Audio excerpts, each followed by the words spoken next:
Sir మీరు first time డిఎస్పీగా డైరెక్ట్గా recruit అయ్యారు కదా.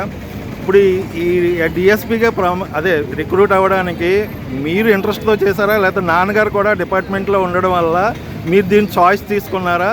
నాన్నగారు ప్రమేయం ఎంతవరకు ఉంది మీరు డిఎస్పీ అవ్వడానికి? నాన్నగారు ప్రమేయం అంటే చిన్నప్పటి నుంచి ప్రతి తండ్రి చేసేదే, సరిగ్గా చదువుకోమని, లేదంటే వేరే ఆటలు ఎక్కువ అయితే అట్లా కాదు, ఇట్లా చదవడం వల్ల మంచి భవిష్యత్తు ఉంటుందని అని బుద్ధి చెప్పడం జరుగుతుంది.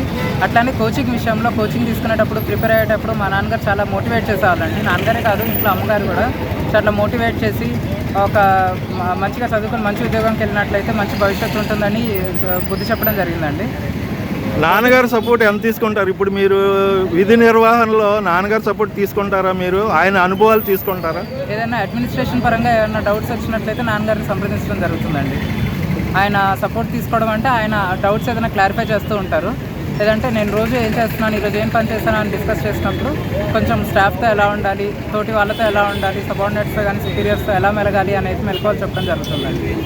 నాన్నగారు పొజిషన్ ఒకసారి చెప్పండి సార్. చీఫ్ ఆఫీస్లో డీజీపీ ఆఫీస్లో చీఫ్ అడ్మినిస్ట్రేటివ్ ఆఫీసర్గా చేస్తున్నారండి, మినిస్ట్రియల్ స్టాఫ్. ప్రజెంట్ కంటిన్యూ అవుతున్నారా లేకపోతే ఆయన రిటైర్ అయ్యారా?